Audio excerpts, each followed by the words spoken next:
नमस्कार, मैं हूं सौरभ जौहरी। हमारी इस खास पेशकश में आपका स्वागत है। लोकसभा चुनाव से पहले हरियाणा सरकार ने एक बड़ा मास्टर स्ट्रोक खेल दिया है। प्रदेश की जनता को बड़ी सौगात देते हुए 303 कॉलोनियों को नियमित किया गया। मनोहर सरकार के इस फैसले का बीजेपी को क्या आगामी चुनाव में फायदा होगा? क्या हरियाणा की जनता मनोहर सरकार में उतना ही भरोसा जताएगी जितना अब तक जताती रही है? और इसी मुद्दे पर हम करेंगे चर्चा। हमारे साथ तमाम मेहमान हाजिर हैं। पानीपत से हमारे साथ जुड़े हुए देवेंद्र कथुरिया जी एसोसिएट एडिटर हैं। हिसार से एसोसिएट एडिटर डॉक्टर महेश हमारे साथ हैं और वरिष्ठ पत्रकार वीरेंद्र सोनी जी भी हमारे साथ जुड़े हुए हैं। आप सभी का बहुत स्वागत है। सीधे रुख करेंगे महेश का। महेश, आपसे मैं जानना चाहूंगा, पहला सवाल मेरा यही है कि सरकार के इस फैसले को किस तरह से देखा जाए? मास्टर स्ट्रोक कहा जा रहा है सरकार का, यह फैसला चुनाव से भी जोड़कर देखा जा रहा है।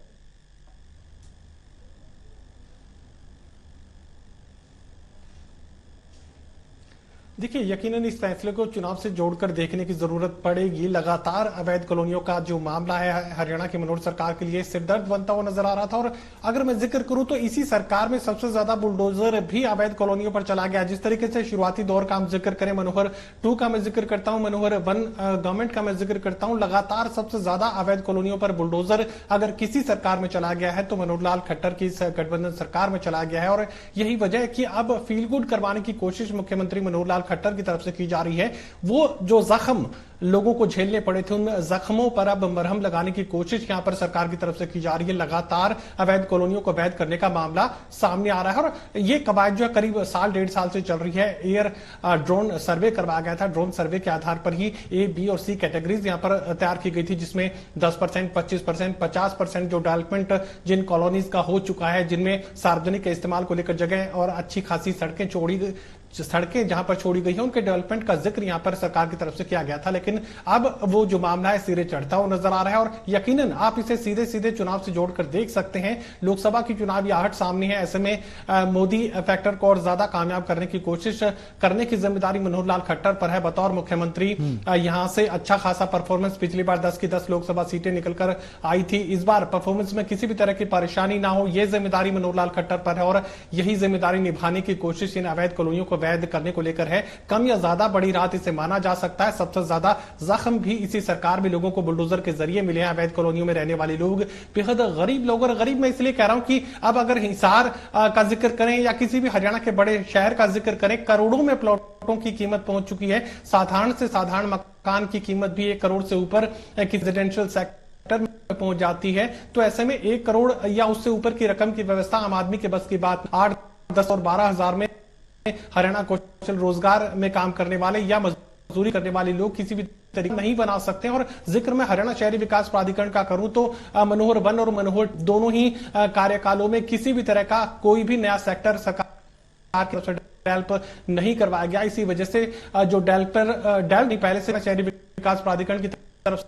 से नए सेक्टर्स बनाए गए थे, उनकी कीमत लगातार बढ़ती चली। डिमांड एंड सप्लाई का जो पहले से बने हुए सेक्टर से उनकी कीमतें लगातार बढ़ती हुई चली गई और गरीब आदमी के लिए अवैध कॉलोनियों में रहना मजबूरी थी। और लगातार सख्ती सरकार की तरफ से अवैध कॉलोनियों पर की जा रही थी। अब राहत का जिक्र किया जा रहा है, रहम का जिक्र किया जा रहा है, विकास का जिक्र किया जा रहा है। जी बिल्कुल देवेंद्र, जिस तरीके से महेश ने कहा कि एक जो घाव दिए हैं बुलडोजर के जरिए, उस पर मरहम लगाने की कोशिश की जा रही है।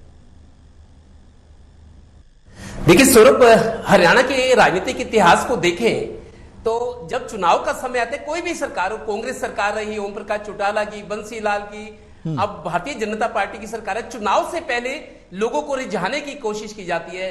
कुछ लोग नाराज होते हैं, उनकी अपनी जरूरतें होती हैं, उनकी उम्मीदें होती हैं। चुनाव से पहले हरियाणा में ऐसा होता रहा है और ये सरकार भी कोशिश कर रही है कि लोग संतुष्ट नजर आए। खासतौर पर तब जब सरकार में बैठे लोगों को, पार्टी संगठन को लग रहा है कि लोगों में नाराजगी है, कुछ अलग अलग पॉइंट्स को लेकर अलग अलग मसले होते हैं, लोगों की अपेक्षाएं होती हैं, सरकारी दफ्तरों में कामकाज ठीक चले, लोगों को सुविधाएं पूरी मिले, अच्छी शिक्षा मिले, रोजगार मिले, स्वास्थ्य मिले, पुलिस ठीक तरह से काम करे, तो अलग अलग एक्सपेक्टेशंस होती है। तो हर सरकार कोशिश करती है कि जन कल्याणकारी चेहरा नजर आए। सरकार जो इन अवैध कॉलोनियों को रेगुलर कर रही है, ये हर सरकार में होती रही है और हर सरकार में इस तरह की कॉलोनियां कटती भी रही है। और सौरभ, आपको साफ शब्दों में बता दूं, सत्ता से जुड़े, सरकार से जुड़े, पार्टियों से जुड़े जो लोग होते हैं, अवैध कॉलोनी काटने वाले भी यही लोग होते हैं, इन्हीं में से होते हैं। और बहुत सारे लोग जो गरीब तबके के लोग हैं वो हुडा की सेक्टर्स में प्राइवेट बिल्डर्स की कॉलोनियों में प्लॉट खरीद रहे हैं, उनकी माली हालत इतनी अच्छी नहीं होती, इसी वजह से वो सस्ती कॉलोनियां ढूंढते हैं जहां अनधिकृत कॉलोनियां हैं, जो बिना अप्रूवल्स की कॉलोनियां काटी जाती हैं, ताकि समय आने पर चुनाव के टाइम या गरीबों के नाम पर या कर्ज माफी के नाम पर जो ये घोषणाएं होती हैं, उनको लगता है कि कभी ना कभी कॉलोनी रेगुलर हो जाएगी, और ये उसी एक्सरसाइज का एक हिस्सा है। जी हाँ बिल्कुल, वीरेंद्र जी हमारे साथ हैं। वीरेंद्र जी, सवाल बेहद सीधा है, क्या 2024 लोकसभा चुनाव को लेकर मनोहर सरकार तैयारी कर रही है? और एक के बाद एक जो घोषणाएं की जा रही हैं, जनता में उम्मीद जगाने की कोशिश की जा रही है कि जनता भरोसा करे मनोहर सरकार पे और आने वाले विधानसभा चुनाव, लोकसभा चुनाव में कहीं ना कहीं समर्थन करे, सरकार और ज्यादा विकास करेगी, गरीबों के हित के लिए सरकार काम कर रही है और आगे भी करती रहेगी, ये एक मैसेज देने की कोशिश मुख्यमंत्री की तरफ से? बिल्कुल, देखिए इससे जो है एक सकारात्मक संदेश जाएगा, और जब ये कॉलोनियां नियमित की जाएंगी तो एक तरह से लोगों के बीच में ये धारणा पनपेगी कि सरकार उनके हित में जो है अच्छे कदम उठा रही है। लेकिन सबसे बड़ा सवाल ये है कि क्या इन कॉलोनियों को जब नियमित किया जाएगा तो कितना विकास शुल्क लिया जाएगा? कलेक्टर रेट का 10% होता है, तो लोगों को ये मन में भी भावना रहेगी कि ये अगर हम ये कॉलोनियां नियमित हुई हैं तो इसके बदले में हमें सरकार को क्या देना पड़ेगा, क्या इतना अधिक शुल्क तो नहीं देना पड़ेगा जिससे लोगों में फिर से रोष पे। और सबसे बड़ा सवाल यह है कि लोगों को, जो मध्यम वर्ग के लोग हैं, वो मकान कहां से खरीदें? वो अवैध कॉलोनियों में खरीदते हैं क्योंकि सस्ता है। तो लेकिन अगर सरकार ने अब हुड्डा के जितने भी प्लाट भूखंड जो है वो आवंटित करती है तो वो ई ऑक्शन के माध्यम से करती है, तो उसमें आम आदमी जो अपनी सहभागिता जो है वो नहीं कर पाता, क्योंकि सभी एक ही तरह के लोग जो हैं, जो चाहे प्रॉपर्टी डीलर हैं या दूसरे तरह के लोग हैं, वही ई ऑक्शन में भाग लेते हैं। आम आदमी इससे भाग नहीं लेता। पहले ये ड्रा जो निकाला जाता था उसमें सभी लोग भाग लेते थे, जिसके पास पैसा नहीं होता था वो भी बैंक उनको जो है ऋण उपलब्ध कराते थे, तो इस तरह से वो भी उस प्रक्रिया में हिस्सा ले सकता था। लेकिन अब आम आदमी इसमें भाग नहीं ले पाता, तो उनके लिए मकान लेना या भूखंड लेना आज भी एक सपना है। सरकार को उस दिशा में भी सोचना चाहिए। लेकिन हाँ, इतना अवश्य है कि इस चीज से जो सरकार ने ये पग उठाया है तो लोगों में एक लोकप्रिय कदम है, लोगों में इसकी सराहना होगी और सरकार को निश्चित रूप से इसका कहीं ना कहीं लाभ मिलेगा। लेकिन तभी यह संभव होगा जब सरकार उनको वहां पर जो नागरिक सुविधाएं हैं वो उपलब्ध कराती है। जो विकसित कॉलोनियां हैं उनकी क्या स्थिति है, वहां के लोग भी रुष्ट हैं, और यहां क्या विकास हो पाएगा इस पर भी बहुत कुछ निर्भर करेगा। बिल्कुल महेश, विकास की अगर बात की जाए तो सबका साथ, सबका विकास, सबका विश्वास के नारे पर बीजेपी सरकार लगातार काम करती आ रही है, और सरकार का भी ये कहना है, चाहे केंद्र की बात करें चाहे प्रदेश की बात करें, कि सबका साथ के साथ सबका विकास किया जाएगा। अब ऐसे में जब इन कॉलोनियों को नियमित किया गया है तो कई चुनौतियां होंगी, बिजली की, पानी की, सीवर की, और जो मूलभूत सुविधाएं, जिस तरीके से वीरेंद्र जी ने भी कहा कि मूलभूत सुविधाएं देना एक सरकार के लिए एक बड़ी चुनौती साबित हो सकती है।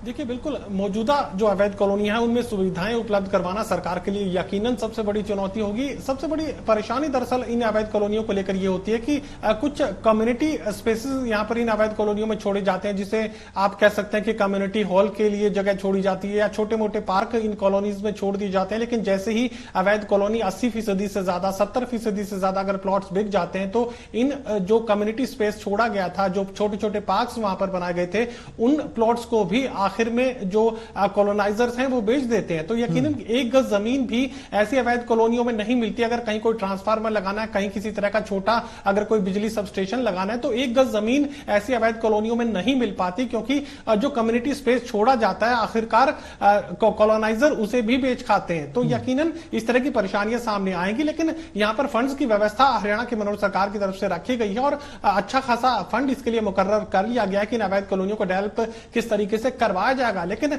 मुझे लगता है कि सबसे बड़ी चुनौती अब जो सरकार के लिए होने वाली है वो चुनावी अग्नि परीक्षा है। अब कह सकते हैं कि लोकसभा के लिए अग्नि परीक्षा का वक्त जो है बेहद नजदीक आ चुका है, और उसके तुरंत बाद हरियाणा की मनोहर सरकार को विधानसभा की अग्नि परीक्षा से गुजरना है। तो अब डिलीवरी का जो वक्त है वो बेहद कम रह चुका है, और ऐसे में अब अगर कागजी कार्रवाई में सरकार उलझी रही, अगर इन अवैध कॉलोनियों को वैध करने की कागजी कार्रवाई में अगर सरकार फंसी रहती है, तो यकीनन इन अवैध कॉलोनियों को वैध करने का जो प्रोसेस है वो कहीं ना कहीं पीछे छूटता हुआ हुआ नजर आएगा। और उससे बड़ी बात जो ये है कि एक बड़ा क्लोज यहां पर सरकार की तरफ से दिया गया है। इन अवैध कॉलोनीज की जो कॉलोनाइजर्स होते हैं, दरअसल वो आरडब्ल्यूए का रूप ले लेते हैं, वो आरडब्ल्यूए के पदाधिकारी बन जाते हैं, और ऐसे में इन कॉलोनीज को रेगुलराइज करने की जो कानूनी प्रक्रिया यानी जो डॉक्यूमेंटेशन है वो इन आरडब्ल्यूएज की तरफ से पूरा नहीं किया जाता। और यही सरकार की तरफ से सबसे बड़ी राहत आज जो दी गई है वो ये भी है कि आरडब्ल्यूए की जरूरत ही नहीं है। उस कॉलोनी में रहने वाले 5 लोग भी इकट्ठा होकर अगर अपने कागजात उस कॉलोनी से जुड़े जो डॉक्यूमेंटेशन है वो अगर जमा करवाने का काम करेंगे तो बाकी की जो प्रक्रिया है वो आरडब्ल्यूए से खुद सरकार पूरा करवाएगी। तो बड़ी राहत यहां पर सरकार की तरफ से देने की कोशिश जरूर हुई है, लेकिन सबसे बड़ी जो परेशानी सामने आएगी वो डिलीवरी को लेकर आएगी। पैसे अगर आपने रख भी लिए तो इतने कम वक्त में वो तमाम सुविधाएं उन अवैध कॉलोनियों में पहुंचा पाना सरकार के लिए सबसे बड़ी चुनौती। इन अवैध कॉलोनियों को वैध करने के लिए जो रजिस्ट्री का जो प्रोसेस है वो कब तक चालू हो पाएगा, ये भी एक बड़ा सवाल है। बिल्कुल महेश। देवेंद्र, जो प्रोसेस है उसमें कहीं ना कहीं समय लग सकता है, क्योंकि नियमितीकरण सरकार ने जरूर कर दिया हो, लेकिन अभी बहुत सी कॉलोनियां ऐसी हैं जिनका नियमितीकरण किया जा चुका है पूरी तरह से, वहां पर सुविधाओं का अभाव भी देखा जा रहा है। अब ऐसे में जो प्रोसेस है उसमें कितना वक्त लगेगा, क्योंकि जो 5, जिस तरीके से महेश ने जिक्र किया कि 5 लोग नियमितीकरण के लिए सरकार में आवेदन दे सकते हैं, उसके बाद कॉलोनी को नियमित कर दिया जाएगा। उसके बाद कागजी कार्रवाई बेहद लंबी होती है। आपने भी देखा जमीनी स्तर पर कि जो कागज की पेचीदगी है वो कहीं ना कहीं आम लोग उसमें ही ना फंसे रह जाए, उनको जो हक है, जो सुविधाएं हैं, उससे वंचित ना रहना पड़े। सौरभ, बिल्कुल ठीक बात है। इस सारा प्रोसेस, इसको अमली जामा पहनाना बहुत मुश्किल है। आपको बता दूं, जैसे चुनाव का समय है, आचार संहिता लगेगी, कोई नया काम नहीं हो सकता। आपको उदाहरण पानीपत की कॉलोनी का देता हूं। हरियाणा में बहुत सारे ऐसे औद्योगिक शहर हैं जहां प्रवासी मजदूर हजारों की तादाद में, और पानीपत में तो लाखों की तादाद में रहते हैं। गुरुग्राम, फरीदाबाद, सोनीपत, पानीपत, यमुनानगर, झज्जर, रेवाड़ी, ये वो जिले हैं जहां उद्योग बड़ी संख्या में स्थापित हुए हैं और उद्योगों को चलाने के लिए प्रवासी मजदूर हैं। वो प्रवासी मजदूर छोटी छोटी कॉलोनी में 50 गज का, 100 गज का आदमी सोचता है अपनी छत हो जाए। तो पानीपत में ऐसा केस था, कुछ कॉलोनियां नियमित की गई थी बहुत जद्दोजहद के बाद, लेकिन समस्या ये आई कि जब रजिस्ट्री करवाने जाता है कोई 50-100 गज के प्लॉट की, तो उनसे एनओसी मांगा जाता है। एनओसी कैसे दिया जाए, क्योंकि म्युनिसिपैलिटी एरिया से बाहर की जगह होती है, वो ना वो उसका सीएलई होता है और ना ही उसका म्युनिसिपैलिटी का अप्रूवल होता है, तो रजिस्ट्री कराना बहुत मुश्किल है। उससे पहले सरकार ये कहती है कि अगर आपको रजिस्ट्री करवानी है, अपना मालिक बनना है अपनी जमीन का, ताकि हम डेवलपमेंट करेंगे, पहले आपको डेवलपमेंट चार्जेस जमा कराने पड़ेंगे। पानीपत में 350 रुपए डेवलपमेंट चार्जेस लगाए गए थे। भाई, सरकार आपको सड़क बनाएगी, सीवर देगी, बिजली देगी, पार्क देगी, सफाई होगी, वहां पे सुरक्षा होगी, तमाम तरह की जो सुविधाएं अच्छी कॉलोनीज में, हुडा सेक्टर्स में और प्राइवेट बिल्डर्स के कॉलोनी में होती है, सरकार सारी सुविधाएं देगी, आपको लाइट भी मिलेगी, लेकिन डेवलपमेंट चार्जेस आपको जमा कराना पड़ेगा।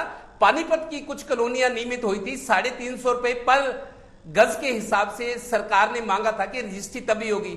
मेरे को लगता है कई महीने इसी जद्दोजहद में गुजर गए। एमएलए के पास, एमपी के पास जाते लोग, ज्ञापन देते, लेकिन रजिस्ट्री नहीं होती। जब तक रजिस्ट्री नहीं होगी, मलकियत, उसकी ओनरशिप कैसे होगी? सरकार कहते हैं डेवलपमेंट चार्जेस पहले जमा कराओ। डेवलपमेंट चार्जेस कॉलोनी में रहने वाले लोगों का यह था कि 50 या 100 गज की जमीन हमने किसी तरीके से दी है कि अपनी छत हो जाए, बच्चों को उनका पालन पोषण ठीक हो, लेकिन उनके पास इतने पैसे नहीं है कि विकास शुल्क सरकार को दे।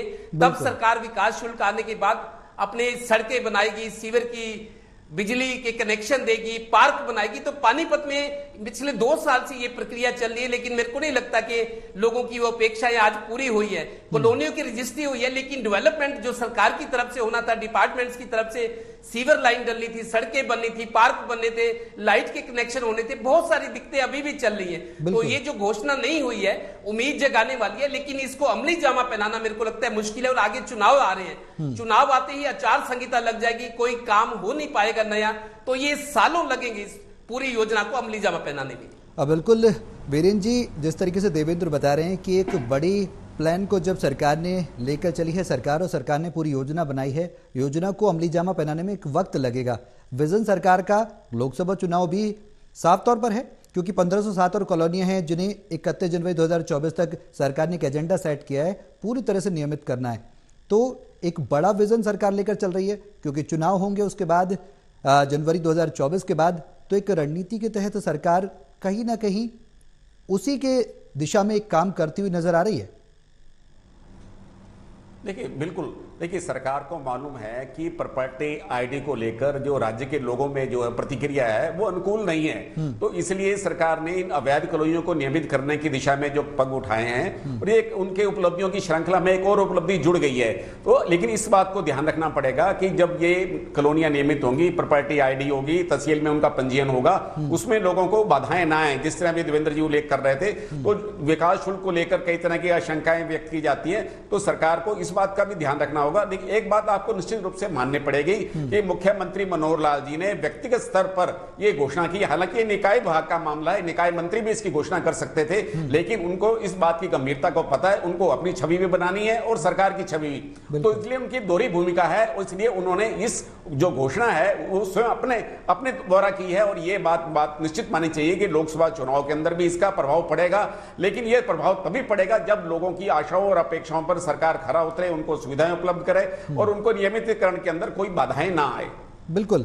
और इस बीच टाउन एंड कंट्री प्लानिंग विभाग भी इंट्रोड्यूस कराया गया है पहली बार। महेश, सरकार ने कहा है कि 110 जो कॉलोनियां हैं उनको टाउन एंड कंट्री प्लानिंग के तहत पहली बार इंट्रोड्यूस कराया गया। इसके क्या कुछ मायने निकाले जाएंगे और आम लोग इसको किस तरीके से समझ पाएंगे?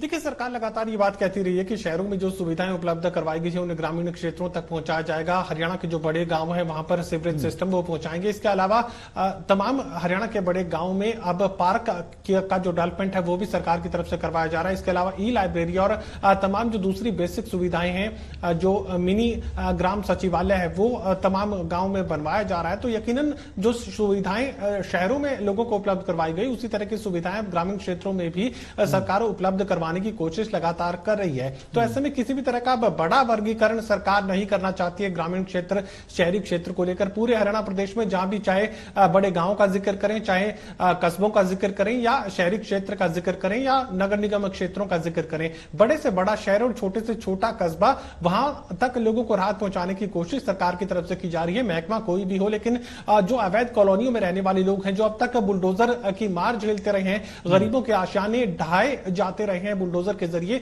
उन जख्मों पर अब मरहम लगाने की कोशिश सरकार की तरफ से होगी। वो चाहे शहरी क्षेत्र हो, चाहे छोटे कस्बे हो, ग्रामीण इलाके हो या फिर नगर निगम का क्षेत्र हो। अब आगे चुनावी मौसम है और ऐसे में चुनावी मौसम में ज्यादा से ज्यादा फील गुड मनोहर लाल करवाने की कोशिश कर रहे हैं। बिल्कुल देवेंद्र, जिस तरीके से महेश ने बताया कि सरकार एक पहल कर रही है, वो पहल ये है कि आम जनता के बीच में किस तरीके से विश्वास पैदा किया जा सके।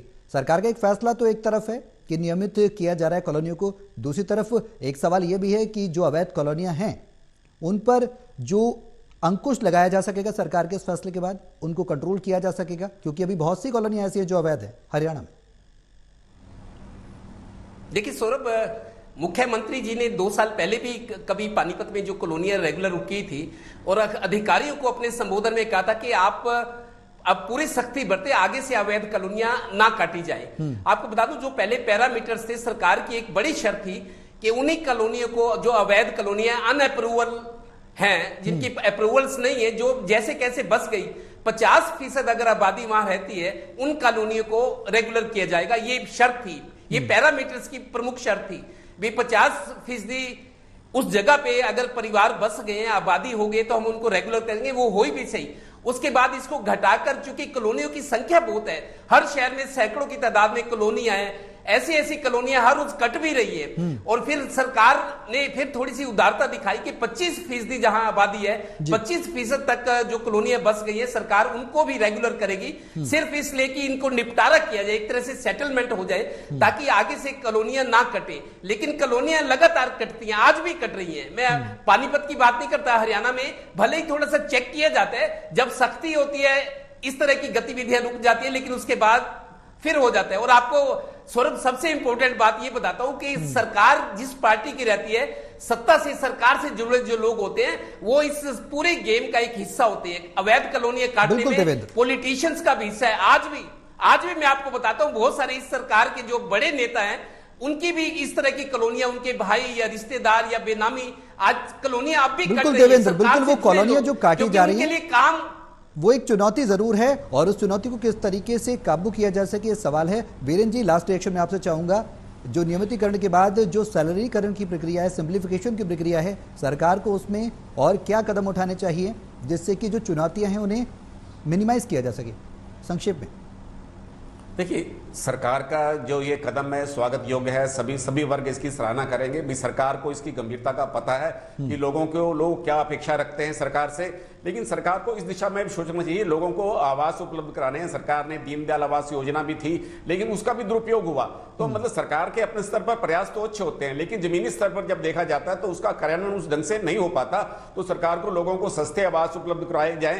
हालांकि बीपीएल परिवारों के लिए सरकार ने योजनाएं बनाई है, लेकिन मध्यम वर्ग के लिए सरकार के पास क्या योजना है? चाहे हरियाणा शहरी विकास प्राधिकरण है, चाहे आवास बोर्ड है, तो इतनी सरकार की एजेंसियां, जो नोडल एजेंसियां, वो भी अब लाभ कमाने लगी हैं। तो इसलिए लाभ कमाएं, लेकिन उसको आम आदमी का भी ध्यान रखना चाहिए, मध्यम वर्ग का ध्यान रखना चाहिए। अगर उनको आवास उपलब्ध कराना है तो सरकार को अपने स्तर पर अवश्य प्रयास करना चाहिए। नहीं तो लोग जो है प्राइवेट बिल्डर्स की ओर रुख करेंगे, अवैध कॉलोनियों की ओर रुख करेंगे। तो सरकार को इस दिशा में भी अवश्य सोचना चाहिए। बिल्कुल, और सरकार को कई पहलुओं पर ध्यान रखते हुए कॉलोनी का नियमितीकरण के बाद बहुत सी चुनौतियों का सामना भी करना है। उनको सिंप्लीफिकेशन करना चाहिए जिससे कि अंतिम छोर में बैठे व्यक्ति को फायदा सीधा पहुंच सके। बहुत शुक्रिया आप सभी का हमारे साथ इस चर्चा में शामिल होने के लिए।